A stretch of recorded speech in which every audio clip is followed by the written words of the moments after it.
At age 14, my life was uprooted when my parents died in a car accident. Unfortunately, I had no family, so I was forced to move to a rural area 4 hours from my home in a place I've never been. No one would take me. Finally, a couple agreed to take me into their group home. They felt sorry for me, but they were somewhat scared of me. So was everyone else in the town. I had no friends in school. Everyone avoided talking to me unless they had to, and I was a social outcast. Never invited to parties or social gathering. I rarely was bullied, just basically shunned. The pastor of my foster parents told them not to bring me to church because I was an evil influence. A parent group tried to get me banned from school even though, and they admitted it, I had never caused any problems to anyone. Bad evil person was what I was called. I remember being so upset that I wished a tornado would damage the football stadium. All the anger that I had was unleashed on the football stadium. 2 days later, a tornado hit the football stadium, seriously damaging it. This was after a couple of guys on the football team who had made fun of me and had bullied me. As I said earlier, it was rare for me to be bullied. They asked me what I was going to do about it, and I made the mistake of saying that I would make sure that the football stadium was destroyed by a tornado. It was. My parents had warned me never to do this, but I had. Wishing stuff often caused it to happen. I was let off the hook as a judge from Omaha said that there was no way I was to blame for a tornado hitting, as tornadoes are common in Nebraska. After that incident, I was rarely spoken to by anyone. I had one friend actually, his name was Johnny. He was a couple of years older than me. He was a social outcast, but for different reasons. He lived with his dad, who was a very shady character. Some of their associates were the outcasts in the community. I think Johnny liked me because people thought I was a bad person. He found out that I wasn't a bad person, and the rumors that I slept around with all the guys in school were false. My foster parents were so strict that I wasn't allowed to date.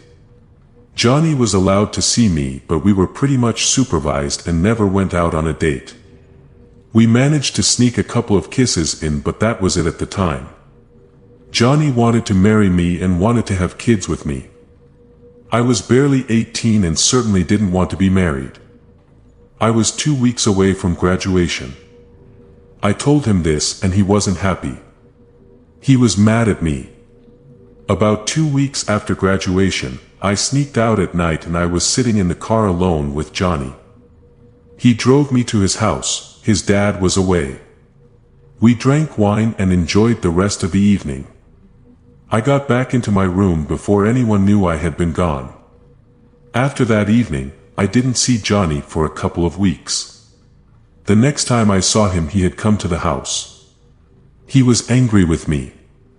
He spit in my face and told me that I was a worthless human being who had seduced him by casting spells. He also blamed me for casting a spell on him which caused him to get another woman pregnant. A man got out of his car, walked up to Johnny, spun him around and then punched him in the face. He told him to shut his mouth. Johnny fell to the ground and looked at me with utter contempt. This woman is a witch who has cast spells on the community, causing the young women in the town to become promiscuous. 2 of them are already pregnant, and now my daughter is pregnant. I just looked at him. I'm not to blame for that. Johnny made the choice to sleep with your daughter. I said to the man. Yes, you are, said Johnny, pointing his finger at me. I could tell that it wouldn't be long before there were bruises on Johnny's face and he would have a black eye. My foster father came out and told both men to leave before police were called. The man just looked at me and said, "You better leave while you can." The way he said this and how he said it made my hair turn up on ends. Mid-July 1980. 2 weeks later my bags were packed and I was moving to Florida. I had a college scholarship to St. Joan Episcopal College in St. Joe, Florida. School didn't start till September, but I had a summer job waiting for me. I got on the Amtrak train which went to Chicago, where I could get a plane to Pensacola, and then I would be driven to the town of St. Joe. I left town the evening that Johnny got married. My foster parents bid me farewell, and I had a feeling I would never see them again, as I had no intention of ever returning. As the train passed the tiny downtown area, I saw the Elks Club where the wedding reception was being held.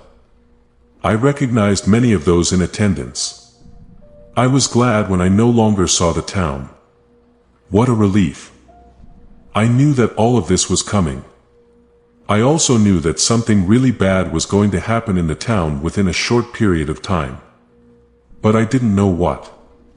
St. Joan Episcopal College was actually a coven college. In Omaha they had a coven community. Until I was 14 years old, I lived there. In order to survive, witchcraft and Christianity were mixed together in many Midwestern and Southern states. Most of these coven were hidden in plain sight. Others were well hidden for obvious reasons. In Omaha most people left us alone, and we were mostly tolerated.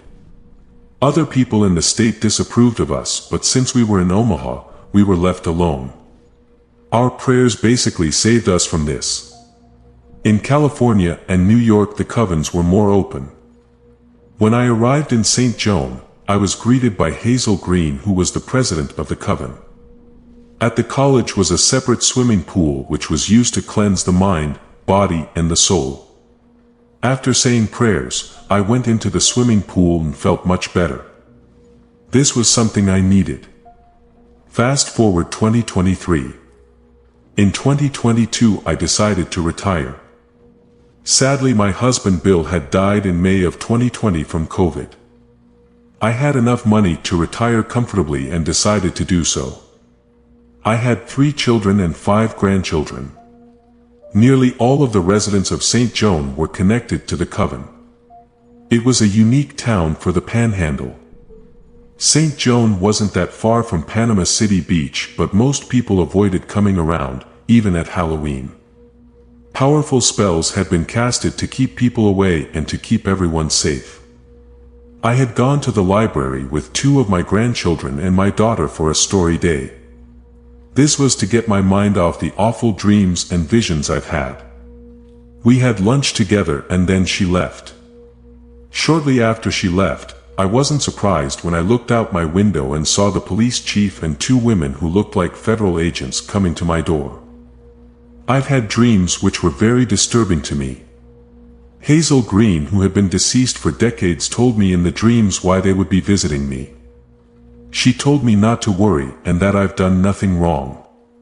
The women ID themselves as special agents for the FBI, and I invited all of them in. The chief declined and said he would wait for them outside in his patrol car. Special Agent Amy Glasser spoke first. She told me that I wasn't in any trouble, but they needed some information about Homer Smith. He had told them that the reason he didn't kill me was that I heeded his warning that you better leave while you can. Homer Smith was the man who forced Johnny to marry his daughter Grace, I told them. The other FBI woman, Special Agent Hannah Flowers, asked me about people accusing me of casting spells on them. I was accused of casting spells in the town to cause young women to become promiscuous, which was false and untrue. I can tell you, when I was in high school, and this was 1980, we are talking about, there were classmates who were sexually active, a lot of them even though it was a small rural town, so I had nothing to do with this. Casting spells for evil purposes comes back on you. I knew that the bullying incident would be brought up, which it was. I didn't cast a spell. In Nebraska you have a lot of tornado activity. The questioning then went back to Homer Green. He gave me the creeps. I said. Homer Green, it turned out, was a serial killer. His daughter had a miscarriage, and shortly thereafter she and Johnny got divorced. Shortly after the divorce, Johnny disappeared. He talked his daughter into having her tube ties because he didn't want anyone in the family becoming a serial killer. Johnny was found decades later on the property of Homer Green, who admitted to killing him. He blamed me for this. The town was near an interstate, so Homer used the interstate as his killing fields. He told the investigators that he'd spent years trying to find me so that he could kill me also, because he blamed me for his killing spree, even though it started years before I was even born. He could never find me, and I know why. Hazel Green had put a binding spell on him to protect me and the community. It was a good thing that I left while I could. It makes me cringe when I think about it.